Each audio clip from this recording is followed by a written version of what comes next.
And record. Here we go, guys. Thanks for joining. Boom. Never split the difference. Day 3 of 4. For today, we said we were going to read chapters 5 through 8, which is about a third of the book. So this is going to put us 2/3 of the book through.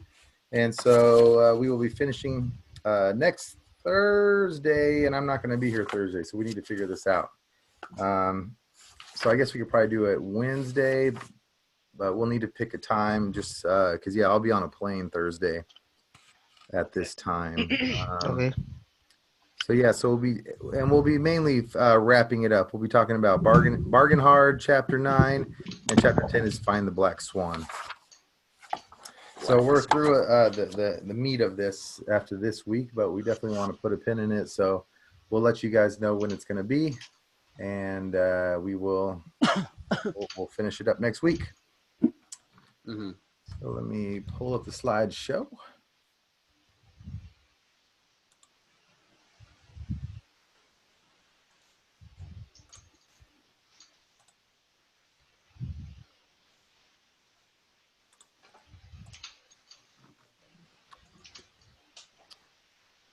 All right, here we go.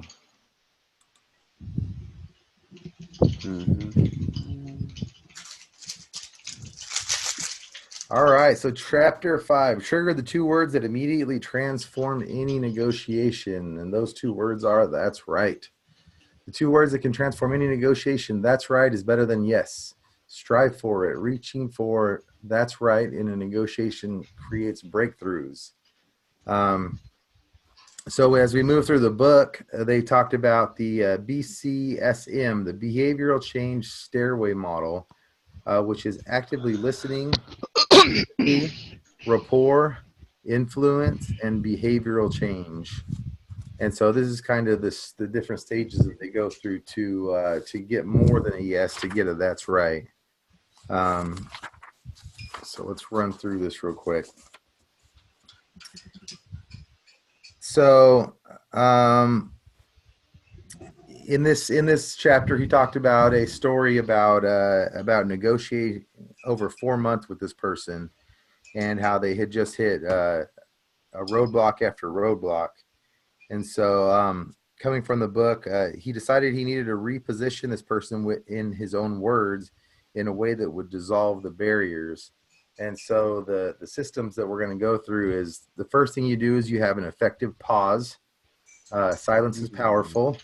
Encourage the other person to keep talking until eventually the emotions were drained from the dialogue and you can get down to the basics of it. Number 2 is minimal encouragers. So along with being silent, you only want to use small words, like yeah, okay, and just to keep them going and rolling through it. We've talked before about mirroring. We want to listen and repeat back what they say. Labeling. So you want to give their feeling a name and identify how they feel or felt. Next, you want to paraphrase, which is, again, repeating what they're saying back to them but in our words. So we take in what they say. So we say, so what I hear you saying is, repeat those words back. And then you summarize. It's a combination of re-articulating the meaning of what is said plus the acknowledgement of the emotions underlying that meaning. So paraphrasing plus labeling equals your summary. Make sense? Who uses this in their business? I know I need to use it more. Right. So we probably all use a few of these strategies, but lining them up one-on-one can be powerful. Pauses, we talked about this last week, how you just need to ask a question and shut up. And then, using those minimal encouragers is also a good way to keep them going. Just keep their mouth running. Any comments on that? No, I agree with that. It's like right. The best thing to do is just shut up. Shut up. So they say when your adversaries say that's right, they feel they have assessed what you said and pronounce it as correct, of their own free will. And basically they're embracing it. They're embracing the yes. Okay, do we have anything else on this chapter? No. Okay. So let's keep going to chapter 5. So also he states in his book, okay, so he was talking about his son. His son was in football, high school football, and he was not doing well because he was blowing up. He was a linebacker. He was blowing up every blocker that came his way. Instead of trying to avoid the blockers, he was trying to be a tough guy and kind of run through them. And so, dad's talking to him, coach is talking to him, and what's coming out of his mouth is, yeah, you're right. You're right. You're right. And when people tell you to write, so what he says is he agreed in theory, but he didn't own the conclusion. Then he would go right back to the behavior that we were trying to get him to stop. So basically, you're right is just saying, shut up. Right? I mean, I get it. Okay, yeah, you're right. How many have my kids? I don't know, you guys got young kids, but my kids do that all the time. You're right, and I know I do that to my wife. Yes, you're right. Like, shut up. Yeah. Get it over with. Yeah. I'm done fighting. You're right. So it's certainly not a yes. And so they say this, consider this, whenever someone is bothering you and they just won't let up and they won't listen to anything you have to say, what do you tell them to what do you tell them to get them to shut up and go away? You're right. You're right. So that's a I'll good watch one. out for that. We don't want to hear that, especially with our kids. We don't want to hear you're right, because you want them to own it. You want them to understand it and to own it. All right. So put a pin in number 5, chapter 5. With each party having its own set of objectives, its own goals and motivations, the truth is that the conversational niceties, the socially lubricating yeses, and the your rights that get thrown out fast and furious early in any altercation are not in any way a substitute for the real understanding between you and your partner. So you got to break it down and make sure everybody understands. He says to use these lessons to lay the foundation. Number 1, create unconditional positive regard. Regard opens the door, changing thoughts and behaviors. Humans have an innate urge towards socially constructive behavior. The more a person feels understood and positively affirmed in the understanding, the more likely that urge for constructive behavior will take hold. Do we have someone joining? We do. Deona Jackson. Welcome, Deona. Deonia. However, I'm sure I butchered your name. Welcome. We're right in the middle of chapter 5. Number 2 is that's right is better than yes. Strive for it. Reaching that's right in a negotiation creates breakthroughs. And lastly, use a summary to trigger a that's right. The building blocks of a good summary are a label combined with paraphrasing, right? Identify, re-articulate, and emotionally affirm the world according to who you're negotiating with or who you're speaking with. Guys, JD's doing the Pledge of Allegiance. Mute. All right. So who anything on this chapter, any real life experience that you want to go through as far as getting the building blocks and paraphrasing? Anybody have experience with this? Not really. All right, no worries. Let's move on. Anya, this is a interactive, so if you have anything to say, if you have any input, feel free to unmute yourself and come on in. Looks like we got somebody else too. Raven's back. Hey, Raven's back. Okay. All right. So let's move on to chapter 6. Bend the reality. Jordan, I don't know why you guys like this picture of us so much. Me and my beater. This is on all. What's wrong with it? I don't know. I'm in my friggin' underwear. Hey, no worries for being late. This is a interactive, so definitely hop in and talk to us on chapter 6. So, how to shape what is fair? Fair is the most powerful word in any negotiation scenario. To become a great negotiator, you must earn the reputation of being a fair one. And let's see, what's the next slide? All right, so that does go over bending the reality. All right, so he talks about in this chapter, don't compromise. The win-win mindset pushed by so many negotiation experts is usually ineffective and often disastrous. At best, it satisfied neither side. And if you employ it with a counterpart who has a win-lose approach, you're setting yourself up to be swindled. Compromise is often a bad deal. No deal is often better than a bad deal. Who agrees? I certainly agree on that one. Yeah. So he used a little story in here talking about a husband and a wife who were disagreeing. He was putting on his suit and he wanted to wear brown shoes, and she wanted him to wear black shoes. And so they compromised, right? So he wore one black shoe and one brown shoe. Is that success? No, that's ultimate failure. So now they're both unhappy and he looks like an idiot, right? So yes, I can totally see that, where compromise, just splitting the difference, it's the name of the book, right? Splitting the difference can also just be a bad deal for everybody. Imagine you did a service and they owe you, I mean, they talked about this exact scenario. You do a service and they owe you $15,000, and well, they don't fee.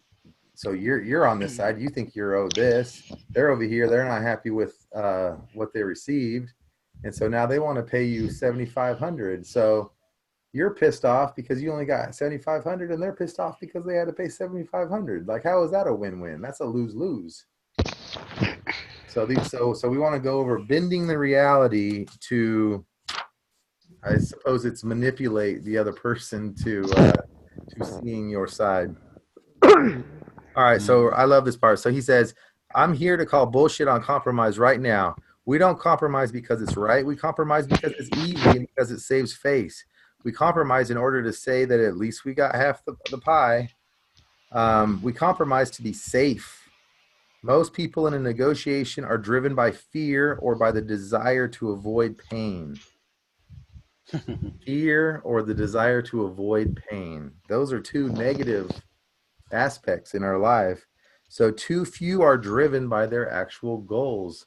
So we get so emotional when we're doing these types of negotiations that no matter what level it is, and we compromise because we're driven by fear and by we want to avoid pain. And so again, whether it's doing a big negotiation, whether it's talking to our kids, we're going for the safe answer, and that's never good. Whether your deal is real and absolute or merely a line in the sand. Okay, sorry. They're talking about deadlines here. So whether your deadline is real or absolute or merely a line in the sand, a lot of us make up fake deadlines. It can trick you into believing that doing a deal now is more important than doing a good deal. But deadlines regularly make people say and do impulsive things that are against their best interests, because we have a natural tendency to rush as a deadline approaches. We need to resist this urge. So on the one side, we need to be setting deadlines and encouraging them to be making quicker decisions. And then on the other side, we need to not let decisions affect our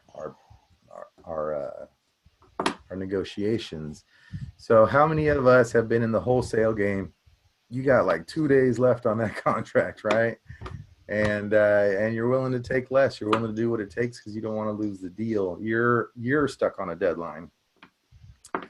Anybody been on that side of things? I mean, and I know I certainly have. I've given away a lot more of a deal than I should have, mainly because I let myself get to a deadline rather than A, extending and giving myself more time, or B, getting it done ahead of time. So it's not an issue. Any comments or anything on that? That's happened to me as well. Sure. All right, let's move on.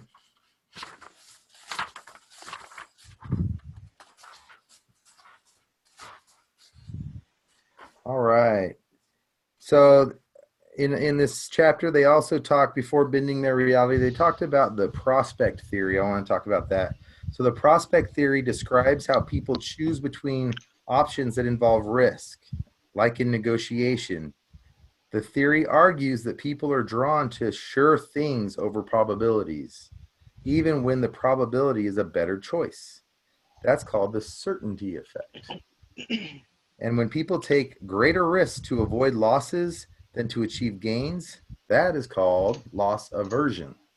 Okay? So these are very powerful things.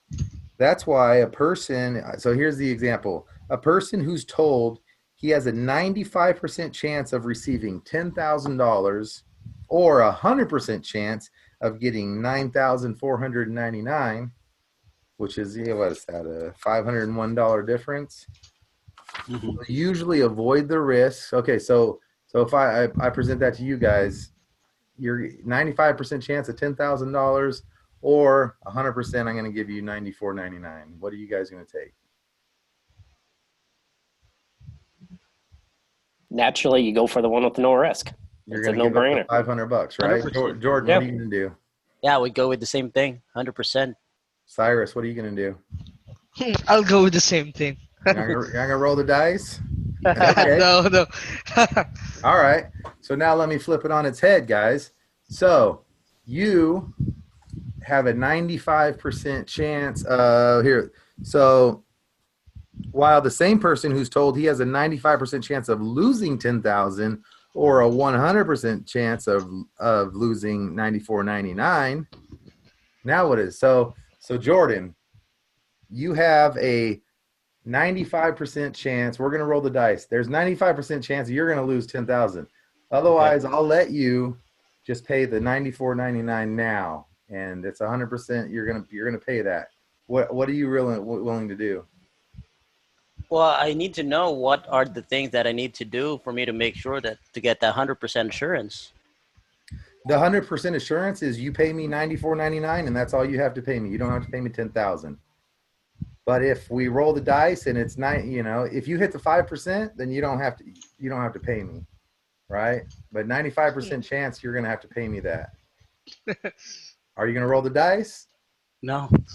No? Well, I think most people would roll the dice for the chance to do with the other side, right? Maybe I'm framing this wrong. Let me read it again. So while the same person holds the 95% chance of losing 10,000 or a 100% chance of losing 94.99, it will make the opposite choice, risking the bigger 95% option to avoid the loss. Okay, because there's a chance they're not going to have to pay anything, right? Yeah. It's 10,000. So on the first one, you win 10,000 or you get nothing. In scenario one, 95% chance you get 10,000, 5% chance you get nothing. They're going to take the over here, or you take 9,400, right? So people are going to take this. But on this side, either you're paying this 94.99 no matter what, or you either pay 10,000 or you pay nothing. 95%. You know what I mean? Yes, I would roll. I would definitely roll. On this side, you're not, 5% chance for a fuck that, you don't want that 5%. But over here, you're willing to take that 5% chance. Absolutely. So I'll throw a real world scenario in here. So my buddy Jeff and I, he's a Cardinal fan. I'm a Niner fan. So we bet $20 every game for the rest of our lives. We made this bet a long time ago. Okay. So I saw him a couple weeks ago, they played last week and the Niners won. And so he owes me $20. And now the Niners are going to play again next week. And so the Niners are a better team. There's a 95% chance they're going to win.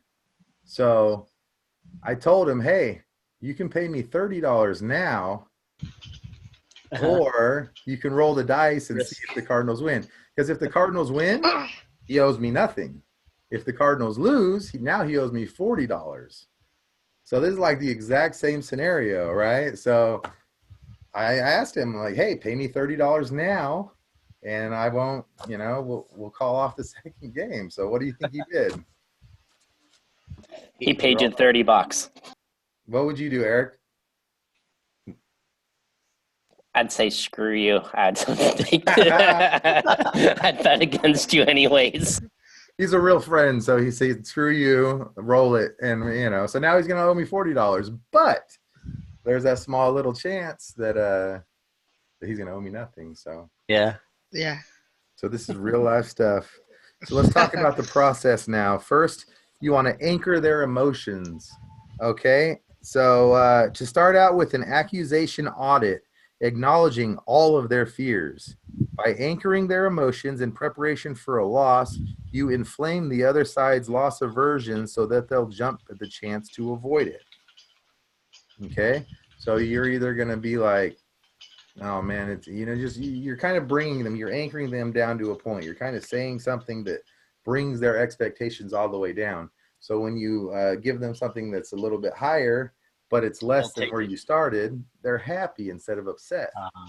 Anchoring them, you're bringing their expectations, because their expectations are way up here. So you're bringing their expectations down here. So it's easier to meet somewhere in the middle when you know you have to, and when you know you can't meet their needs.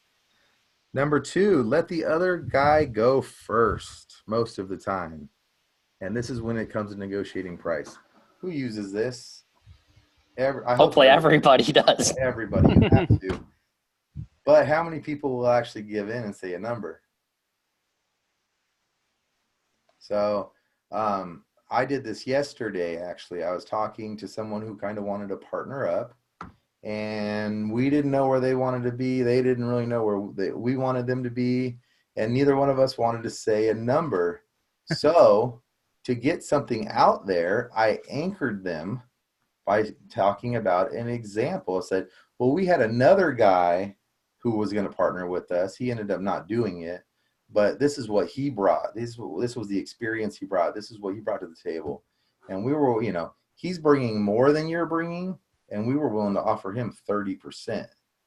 So he wouldn't bring up his 40-50% number that he wanted, and our 10 or 20% number that we expected.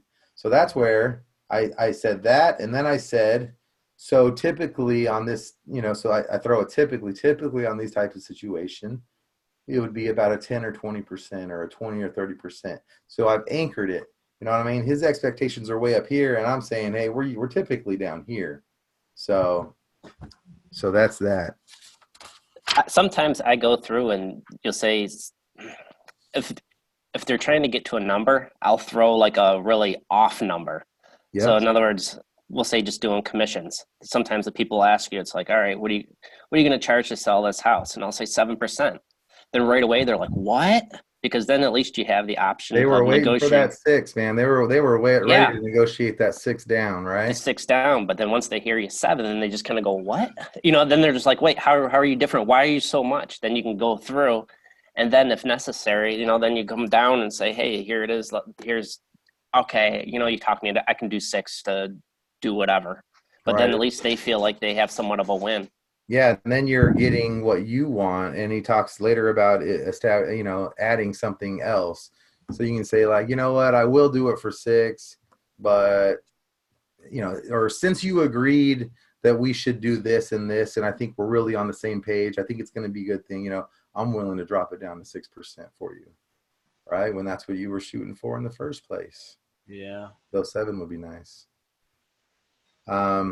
The next part they talked about is establishing a range, when nobody's going to come up with a number, and you want to come up with a ballpark. So you want to go high on the ballpark. So in this situation, a guy coming in expecting, you can come in and say, I'm worth $110,000. Or you might say, at top place, again, you're referencing something you're taking it away from you. It's not I charge. So you can say, Eric, well, most brokerages charge, between 7 and 8%. These brokerages over here, they usually charge around 6 or 8%. And then just leaving it there. So many even go directly to their price limit.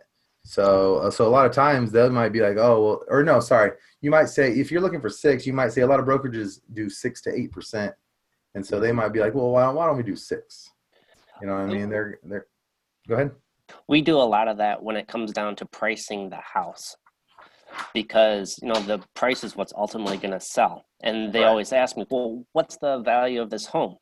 So if they hear a high number or a low number, of course, when you're listing the house, they always want the high number, when in reality, they're probably going to sell it for the lower number. So that's my experience. Yeah. With people, when you're listing a house or whatever, if you're talking numbers, if you give them a range, they're going to hear the number if you say 130 to 150, they're going to hear 150. But remember, I would reiterate, we might have to settle at 130 if this and this and this don't happen. Right. 150 is our best case scenario, but don't be surprised if it's 130. Right. And sometimes when I list the house, it's like, you know what? Sometimes I'm wrong. Sometimes we do list it high. And as long as you're upfront saying, hey, this is not working, we're not getting the response, keep giving them feedback, then they're more willing to readjust the price. Or else, even if you set expectations where they say, hey, let's list it at the high spectrum, and you're just like, all right, let's give it a shot, see what happens. But if we're not getting the feedback and results we need by getting showings, maybe we need to start reducing this price aggressively until we get the showings and the responses that we're looking for. And this way you're still saving face, because you're on the lower, you're getting more towards that lower end of the spectrum, and that's kind of what they expected. I love it. Perfect. Just to throw a little something in there with numbers, recently Zillow's been crazy low. I don't know if you guys noticed that, especially like in Cleveland and stuff. Isn't it funny? So Zillow knows that people go to Zillow to find out what their home is worth. And as soon as Zillow starts buying homes from homeowners, their Zillow estimate goes down. A lot of times when I list homes as well, is if I list it really high, Zillow will go through it. You get the little robot and it like breaks. It says there's something wrong with it. And then it recalculates to the list price. And the same thing that happens with the opposite is if I go through and, reduce the price, low. Guess what? The Zillow price changes as well. Yeah. So we love using that Zillow number, especially if it's super low. We'll be like, well, Zillow says it's worth this. I mean, do you think that's right? And they'll be like, oh no, Zillow's crazy, so okay, then that helps you get the number. Okay, if that's wrong, Zillow says it's worth 150. What do you think it's worth? Oh, that house down the road sold for 190 and blah blah blah. So definitely pulling a number from a different source, just like they typically list for this. These homes typically sell for this, and so you can get those numbers out there. Next, pivot to non-monetary terms. People get hung up on how much, but of course, as negotiators, we want to add as much value as we can, right? So the easiest way to bend your competitor's reality to your point of view is by pivoting to non-monetary terms. After you've anchored them high, make your offer seem reasonable or low. You can make your offer seem reasonable by offering things that aren't important to you, but could be important to them. So maybe you're trying to be a wholesaler and you're trying to get a low price. So you've anchored them, you got them down to the 110 number, right?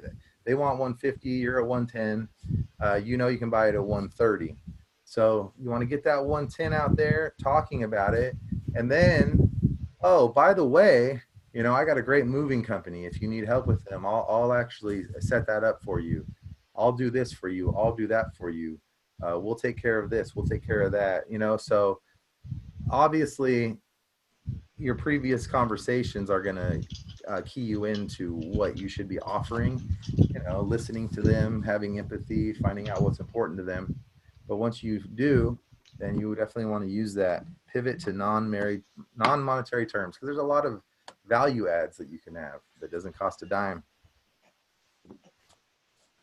Next, when you do talk numbers, use odd ones. This was one of the first things I was taught when negotiating for wholesale and rehab deals is, let me just read it. The biggest thing to remember is that numbers that end in 0 inevitably feel like temporary placeholders. Think about that, guys. Temporary placeholders. So 10,000, that's just an odd, arbitrary, or an even non-arbitrary number, right? Oh, move to the next slide. Sure. There we go. Oh, look at this. So when you talk numbers. So So, but anything you throw out that sounds less rounded, say $37,263, feels like a figure that you came to as a result of thoughtful calculation. Such numbers feel serious and permanent to your counterpart, so use them to fortify your offers. So I love messing with wholesalers when they do this to me, right? Because I know the game, and so they'll offer 102,463. And I'll say, you know what? I'm not taking a penny under 3,064. Right? Move them at least $1. Like, is that your bottom number? Are you sure can you do $10 more? It's a $100,000 transaction. Can you do $10 more to mess with them? But people who don't know negotiations don't know that. So it's a really good. Nice. And then the last one is to surprise them with a gift. Offer them a completely unrelated surprise gift after an obvious rejection. I like that one too. So unexpected conciliatory gestures like this are hugely effective because they introduce a dynamic called reciprocity. The law of reciprocity, guys. Learn this one. The other party feels they need to answer your generosity in kind. They will suddenly come up with their offer, or they'll look for a way to repay your kindness in the future. People feel obligated to repay the debt of kindness. Always. So whenever like BP and I, whenever we go out, take people to lunch, potential investors, we always buy, but then we always say, no, we got this one. You get the next one. All right. So now we're continuing that relationship. And if we meet again, we get a free meal. So, I mean, because you invite someone, you invite a potential investor to lunch, you're going to buy lunch, right? No matter what. You're not going to invite this guy to lunch and be like, oh, let's go halvesies, right? No, I mean, give me a break. So just saying, putting it out there, of course, we're going to get this, but, let's do it again. And you can repay me next time, and it's good. It's reciprocity. They want to do that. It makes them feel better to do that. But more importantly, now they owe you. So I bought them lunch and they owe me something. So my $100 lunch may lead to a $100,000 loan because they feel like, oh, I like this guy. He's nice. And I was kind of on the fence, but I feel like I need to do something with him. So, it could be big. So some of the key lessons, number one, all negotiations are defined by a network of subterranean desires and needs. Don't let yourself be fooled by the surface. Once you know that that has something to do with the story, you won't know. So number two, splitting the difference is wearing one black and one brown shoe. I love that one. Don't compromise. Meeting halfway often leads to bad deals for both sides. Number three, approaching deadlines entice people to rush the negotiation process and do impulsive things that are against their best interests. So when you want to impose deadlines and you want to ignore deadlines, don't let them bother you. So it depends on what side of the negotiation you're on. We didn't go over this, but the F word, fair. Yeah. It's an emotional term, right? A lot of people always, oh, that's not fair, right? So it's an emotional term people usually use to exploit, to put the other side on the defensive and gain concessions. When your counterpart drops the F-bomb, don't get suckered into a concession. Instead, ask them to explain how you're mistreating them because they're full of shit. Next, so you can bend your counterpart's reality by anchoring his starting point. Before you make an offer, emotionally anchor them by saying how bad it will be. Like, we ran the numbers on this and, we really wanted to offer you what you're thinking, but we're just not able to, because of this and this and this. It's just, you're probably not going to like my offer, but I promised you I'd bring an offer. So here it is. Or, I ran the comps and I think I think your house is worth this much too. But unfortunately, you have to get an appraisal. Your buyer's going to be getting a loan. And even if I get you this price, there's no way it's going to appraise. So, you need to lower your expectations. Last, people will take more risks to avoid a loss than to realize a gain. The old Cardinals Niners. All right, next. Is this a one pager? Nope, it's a 2-pager. Oh, you got when our GC got the police called on him. I like that. All right, chapter 7, create the illusion, the illusion of control. How to calibrate questions to transform conflict into collaboration. Calibrated questions have the power to educate the other party on what the problem is rather than causing conflict by telling them what the problem is. So we're educating them on the problem instead of telling them. Here are some calibrated questions that Chris uses in almost every negotiation, depending on the situation. And it's not this Chris, that Chris. Chris VOss. But hopefully this Chris is going to learn. Okay, let me get into this one real quick. All right, so we got 3 of them here. Calibrated questions make the other party feel like they're in charge, but it's really you who's driving the conversation. So what about this is important to you? What is it that brought us into the situation? You got an issue. How did we get here?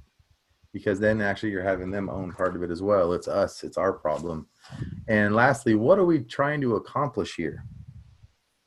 How can I make this better for us? How would you like me to proceed, right? You can show them, hey, I'm willing to do what we need. We need to come to a resolution. How would you like me to proceed with this? How can we solve this problem? What's the objective? What are we trying to accomplish? We went over that one. And how am I supposed to do that? So they're bringing these, they're expecting you to do this, this, and that. Okay, well, how am I supposed to do that? Not how do you expect me to do that? That's wrong. How am I supposed to do that? Let me know. Feed me the information. It's mostly open-ended questions. Right? Any questions, comments on that one? Those are all really great, solid questions to ask a lot of people in any situation. For sure, man. So the next little section is on how to not get paid. And the main point is, if you can't control your own emotions, how can you expect to influence the emotions of another party? So obviously very important to actually have self-control when you're looking to control a situation. So here's a few steps on, this is a script that they came up with to hit all the best practices of negotiation we've talked about so far. So number 1, a no-oriented email question to reinitiate the contact. We talked about this last week, right? Have you given up on settling this amicably? Asking them a no question. Number 2, a statement that leaves only the answer of "that's right" to form a dynamic of agreement. So the question could be, it seems like that you feel my bill is not justified, right? So you bring them the $15,000 bill. So you don't feel like my bill is justified. Number 3, calibrated questions about the problem get him to reveal his thinking. How does this bill violate our agreement? Right? We agreed on this. How does this, is this against what we talked about? Number 4, more no-oriented questions to remove unspoken barriers. Are you saying I misled you? Are you saying I didn't do as you asked? Are you saying I reneged on our agreement? Or are you saying I failed you? Right? When you're rephrasing it, it'll change the scenario. Number 5, labeling and mirroring the essence of his answers if they are not acceptable, so he has to consider them again. It seems like you feel my work was subpar, or my work was subpar. So on the first part, are you saying I didn't do what you asked? And they can say, yeah, I thought we were going to do this and I expected this and that. So then you want to come back. Oh, so was it a miscommunication, or was my work subpar? Dig. Eventually you're going to get to like, no, that's not it, but I feel this, right? I feel this. No, you didn't do that, but I feel this. Number 6, a calibrated question in reply to any offer other than full payment in order to get him to offer a solution. how am I supposed to accept that? So my bill's 15,000. You're offering me 7,500. How am I supposed to accept that amount? I mean, some people might just be like, shove it up your ass. Or some people might feel empathy towards you, right? It's like, well, now I see where you're coming from. Number 7, if none of this gets an offer for full payment, label a label that flatters his sense of control and power.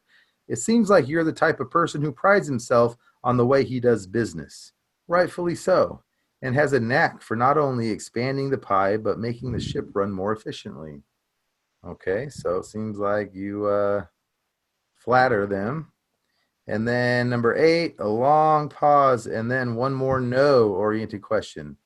So now you're at the very end. You do your long pause. Do you know someone who? Do you want to be known as someone who doesn't fulfill agreements? Oh, hurts. Thoughts? Comments? Okay. Key lessons of chapter 7. Number 1, don't try to force your opponent to admit they are right. Aggressive confrontation is the enemy of constructive negotiation. Oh, sorry. Don't try to force them that you're right. Aggressive confirmation is the enemy of constructive negotiation. Number 2, avoid questions that can be answered with yes or tiny pieces of information. These require little thought and inspire the human need for reciprocity. You will be expected to give something back. So they give you a yes, they want you to come back with something. You want it, that's right, right? Ask calibrated questions that start with the words how or what. By implicitly asking the other party for help, these questions will give your counterpart an illusion of control and will inspire them to speak at length, revealing important information. Shut up and ask questions. Common theme for this book. Don't ask questions that start with why unless you want your counterpart to defend the goal that serves you. Why is always an accusation in any language. So do you guys get the intricacies? We do want to say how or what questions. We don't want to say why. How or what? Not how am I supposed to accept that, instead of why should I accept that? Then next, calibrate your question to point your counterpoint towards solving your problem. This will encourage them to expend their energy on devising a solution. Remember, whatever, bite your tongue. When you're attacked in a negotiation, pause and avoid angry emotional reactions. Instead, ask your counterpart a calibrated question. I need to get these in my vocabulary because I lose my temper a lot on this type of stuff.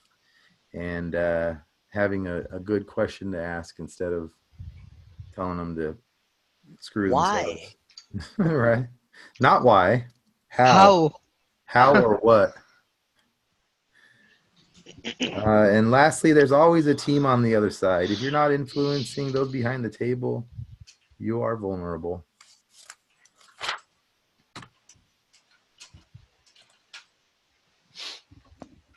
Number 8, the guarantee execution. How to spot liars and ensure follow through from everyone else. Negotiators are decision architects. As a negotiator, you have to dynamically design every element of the negotiation to get both consent. Here are some of the methods to understand the mental state of the other party. All right. The first thing we're going to go into is the 7-38-55% rule. Pay close attention to the other party's tone and body language and identify it if it matches with the literal meaning of the words they are trying to convey. If they don't align, it's quite obvious that they're lying. So how many of you have seen someone say yes and shake their head no? Right? Like subconsciously they just know. You know, like, yeah, I did that. Of course I did that. The 7-38-55 is broken down into only 7% of a message is based on the words, while 38% comes from the tone of the voice and 55% from the speaker's body language and face. So how many have kids who lied to them and they're like, yeah, like their voice goes all high and they talk fast and accusatory. Yeah, I did that. Like the word yes is only 7% because it's bullshit, right? The other 97 or the other 93% tells the story. Yeah. Next is the rule of three. Simply get the other party to agree to the same thing 3 times in the same conversation. For the second instance, summarize what they said so they say, that's right. And then for the third time, have them explain the implementation process of the topic. So he says there's 3 kinds of yeses: commitment, confirmation, and counterfeit. As we discussed in chapter 5, so many pushy salesmen try to trap their clients into the commitment yes that many people get a very good counterfeit yes. In real estate, we get that a lot of counterfeit yeses. That's kind of why I love real estate, especially like the sales side. People sleep on it. 9 times out of 10, there's an out clause in real estate. It's almost always the biggest transaction of their life. So if you convince someone, if you talk someone into making an offer on a house, they're going to feel bad. They're not going to sleep. Their gut's going to tell them no, and they're just going to back out. I mean, it's a waste of time. And then they don't trust you. So that's why I'm always just like, we want to get as many yeses as possible. For me, it's like, hey, we don't buy. We're going to rate every house between a 1 and a 10, and you're not going to buy a 9 or a 10. It's not going to happen, right? If it's not a 9 or a 10, we're not going to do it. So then we'll just go over it again. You wanted this, you wanted this, you wanted this. Yes, yes, yes, yes, yes. And it validates them. The rule of 3 is simply getting the other guy to agree to the same thing 3 times in the same conversation but you gotta say it differently, so you don't want to sound like a broken record. And then the Pinocchio effect. The Pinocchio effect is a Harvard Business School study, and the colleagues found that on average, liars use more words than those telling the truth. They also tend to use more third-person pronouns. So they use the words, they start talking about him, her, it, one, they, their, rather than I, we, that kind of thing. Because they're putting it out here, right? They're lying and they don't want it to be on them. The lie is out here. And then the Chris discount. People often get tired of hearing their own name. That's funny, right? Because everybody teaches you. I like how he goes beyond what everybody teaches, because everybody says you got to use their name, right? Use their name, use their name. So switch tracks and use your name instead. This creates a sense of forced empathy and makes the other party see you as human. So if I say my name, Chris, now you're thinking of Chris. You're thinking I'm a person, right? Builds empathy. All right. Any comments or questions on those 4? What's this one? All right, that's chapter 9. So let's put a pin in this chapter as well. Ask calibrated how questions and ask them again and again. Asking how keeps your counterparts engaged but off balance. Answering the questions will give them illusion of control. It will lead them to contemplate your problems when making their demands. And you know what? I like asking a lot of those when it is the Pinocchio effect. When someone's lying, asking the same question over and over again. Now you said what? Now what was what was that going to be? Or when were you going to do that by? Or when did you say that was going to happen? And have them say it again and again, because it's hard to remember a lie sometimes. It's easy to keep. It would make them feel guilty too. True that. Use how questions to shape the negotiating environment. You do this by using how can I do that as a gentle version of no.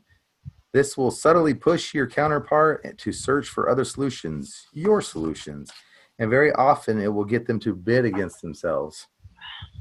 Next, don't just pay attention to the people you're negotiating with directly. Always identify the motivators of the players behind the table. You can do so by asking how a deal will affect everybody else and how on board are they. What do your partners think about that? Did you run this by them?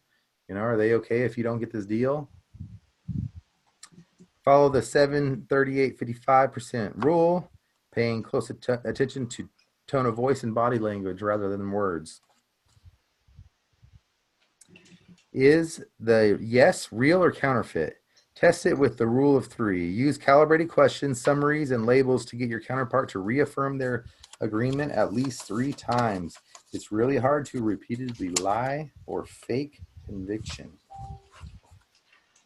A person's use of pronouns offers deep insight into his or her relative authority. If you're hearing a lot of I, me, my, the real power to decide probably lies elsewhere. Pick up a lot of we, they, and them is more likely you're dealing directly with a savvy decision maker, keeping his options open. Who uses that? I'm always a we. I'm never an I, ever. We. And it helps a lot of times when my business partner is not even there because we do this, we do that. But even if I don't have a business partner, I have a team behind me. So we, my team, we do this, we do that. You know, when you're offering the services, this is what we offer. We're a team, right? Mm-hmm. Lastly, use your own name to make yourself a real person to the other side and even get your own personal discount. Humor and humanity are the best ways to break the ice and remove roadblocks. Now, I got to practice on this because I don't know how to do that without sounding crazy. Like, how do you expect Chris to do that? Weird. So I guess there's got to be a better way. So we'll figure that one out. So any comments or questions on what we talked about today? Any discussion points? No, you did a great job. Cool, man. Well, it's all the slideshow. These guys are the best. So let's stop this share. Good stuff, guys. So we have 2 chapters left. Bargaining Hard starts on page 188, chapter 9. And then the Black Swan. Finding the Black Swan, which is, I believe, the name of his company. Yes, it is. So it'll be a fairly short. Let's just do Wednesday. Let me look at my calendar. Well, let's plan on Wednesday. If it's other than Wednesday, 10 a.m., we'll let you guys know, but that's definitely what we'll shoot for. All right. Anybody got anything for me? All good. Okay, so Raven wants to know, where can we download the slides? Send a private message to Jordan and he'll be sure to send you the slides. We also will post everything on the Leveling Up Book Club Facebook page. So I know you're an Instagram guy, so if you don't have Instagram, or if you don't have Facebook, no worries. We'll email that to you as well. Make sure you're on our email list, and Jordan will get you all that. And then in the next week or so, we're going to be figuring out what our next book is going to be so we can get them pre-ordered. So this one's done, Chris? One more week. Next Wednesday, we're going to finish the last 2 chapters. Oh, not Thursday? I'll be on a plane, so not Thursday. No excuses, Chris. You know, JD may be wanting to run this next, so I'm down with that. And let me let you know what my situation is. Hold on. Now, here I am. I'm at this Build Us Hope event, and I think it's actually going to be going on next Thursday too. So. All right. So I joke with JD, but for real, guys, if you have a passion for a book that we're going to do, I would love someone else to take over and do this. I try to add value, but I'm not the best person in the world to be doing this. So if there's one that you're passionate about, like I know a friend of mine, he lives profit first. Like he does it, lives it, and he can teach it 10 times better than I can. So hopefully the second time around, I'm going to get him to teach that one. But yeah, we'll come up with a book and we'll let you I just bought that delegation book that you talked about. I found it on Amazon for like $5. Oh, dynamic delegation. Great. Yeah. I just bought it like the other day. Awesome. So this will likely be the one for next month. And yeah. All right, John. Who's John? John just got here and he's an hour late. So, John, we can give you our slides, and then this will be uploaded on our page as well. We'll send a recording. All right, guys. So look for this book. This will be the next one. Decision Made. It's December. and it's a thin book. So we all need a thin book in December. So Yeah. let's do Love that. it. It's great on delegation. If you can't find it, reach out to Jordan and we'll create a PDF or we'll do something. So you guys can all have a copy of this. Hey, same time next week, Wednesday? Wednesday, 10 o'clock, unless we get back to you guys telling you. You know what? Let me check my calendar right now. Yeah, do that. Let me just do that. Oh, you know what? Tomorrow or next Wednesday at noon is when we're interviewing Jen. So let me see. That is going to be a great interview. Oh, I don't even have her on my books. Yeah, let's plan on it. 10 a.m. Wednesday. Okay. All right, guys. Thanks for showing up. I appreciate the collaboration. Always feel free to reach out if you need anything. And if you want more info on joining the Leveling Up group, reach out to Jordan, and we'll be taking new members in the end of December, beginning of January. So thanks, everyone, for coming out. Watch out for the recording, guys. We'll go ahead.